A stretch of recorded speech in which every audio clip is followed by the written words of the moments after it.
Today we have moved into outsourcing, we have moved into risk management, into forensic, into market studies. So even traditional service providers like firm of accountants are becoming a lot more exciting place to work now. Years ago people used to say accountants were a boring lot, but it's getting a lot more exciting these days and much more challenging. The banking sector, the insurance sector are all evolving into major players. Today we have banks in Mauritius operating at world-class standards. More and more we are moving into value addition in the financial services sector. So the scope is getting a lot brighter and a lot better. But for you to succeed in financial services, one is, it doesn't matter how much money people like Jerry will invest in creating advertising. Financial services, people buy from people. So if you're going to succeed, you've got to have the right set of skills. And the first three skills that you need, number one is attitude, number two is attitude, number three is attitude.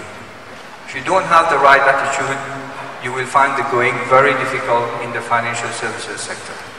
You will experience a lot of challenges, but at the end of the day, it's a people's business, and you need to be very, very people-friendly.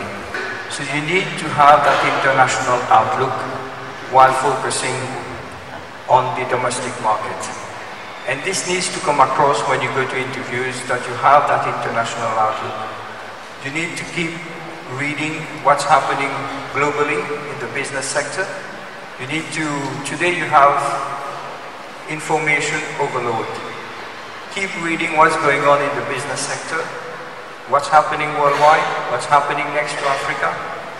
There was a tendency before to have very specialized agencies, one doing the brand, one doing the packaging, another doing the advertising, someone else dealing with the website. Today everything is changing and agencies are getting integrated. What does that mean for you graduating? It means that you have to be wide open to the world, to the people, to the different channels of communication. You can't be just focused. And the agencies are really changing the way we are hiring people. We are looking for people who understand that the world has changed, and people who understand that a brand doesn't live only in specific places, but lives in our lives, actually. And our lives and our homes, it's not only a newspaper, it's also the web, it's an iPad, it's everywhere, and it's most importantly the way we interact between ourselves, the way we talk about those brands. A graphic designer can't just now work on a brand identity or a logo. He has to work on a website. An art director who used to do concepts for a TV ad has to think about interactive ideas that will live on the web. So it's really about getting our eyes wide open. But the main thing and the main reason why of this job didn't change, it's all about getting great ideas. The only thing changing are the tools. But the most important thing is getting ideas and getting relevant ideas that speak to the heart of the people. It's a genuine aspiration that you want to have a job and a job well paid. But I think also there's a mentality that puts us, maybe we are all, that the values are different today. You know the incident that I had, that somebody refused to push me in the wheelchair, saying that it's not my job. Everybody was shocked. But to some extent, I was shocked and I cried. And then I came back and I said, it's the past. But it's maybe the mentality today is become so difficult. It's more for you people looking for a job, and for us maybe employers to give you a job. He's doing his HEC, he's doing his university, he can't do the washing, il ne veut pas mettre la poubelle dehors parce qu'il va salir les mains. But have you ever realized how much your mom and dad has gone through to give you the possibility to go to uni. Try to be grateful for every single day, for every word you can read, for every listening you can be listening to whatever music. And would be appreciative, the importance and the value of helping in the family. Because one thing also is what we look, and I say if you are looking for a job, and see what the employers is looking for you for. They look for a person who can appreciate the help of others, who knows the hardship of others to do things, and who do not put money as his goal in life. Being smart and technically competent is mandatory. But is it enough? What happens next? Being technically competent is far from being enough. Once on the job, your progress will depend on other factors far less tangible than technical excellence. Academic excellence is great, but it is not a predictor of future professional success. First, be curious. Second, listen and be open. And third, help.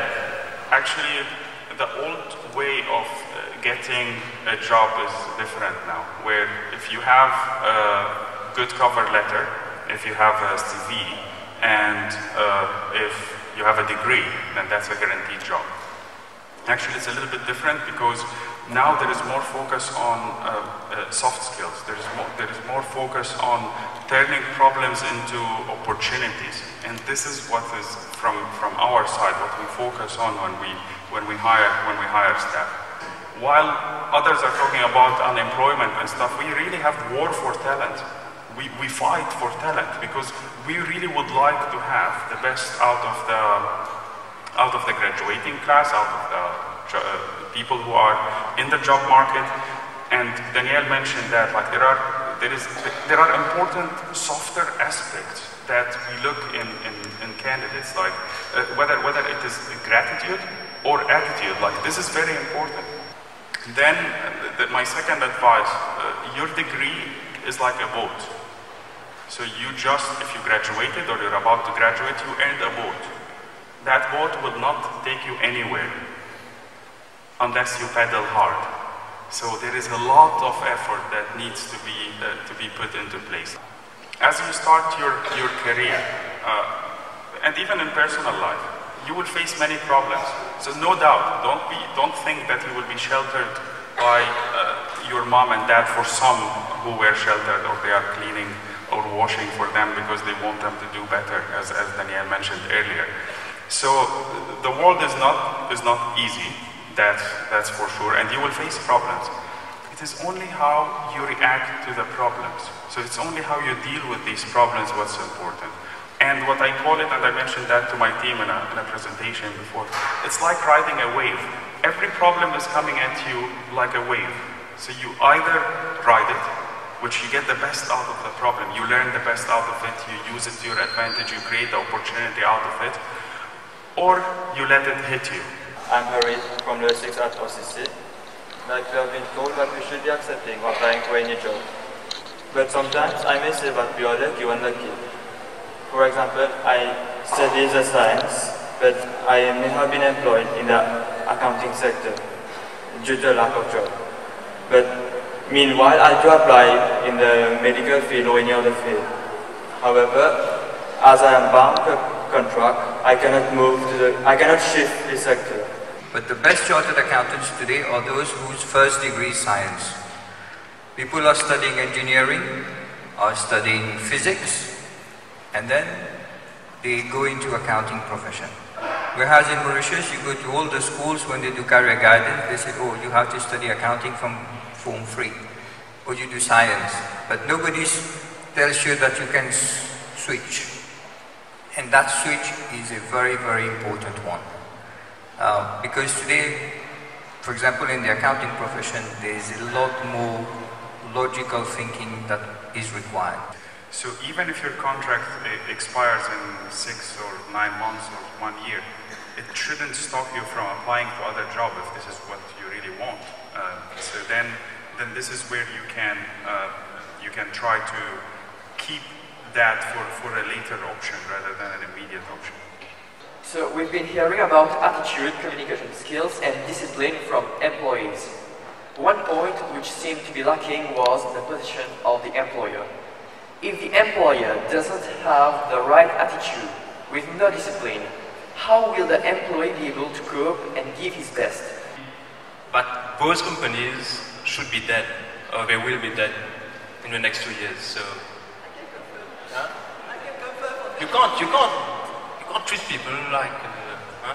So if you employ people to just frotter le nez dans le ça, I'm not sure you'll succeed. And so we've heard, all of us, we struggle at finding the right employees, struggle at developing their talent, and if you're not happy in a group, you have to go.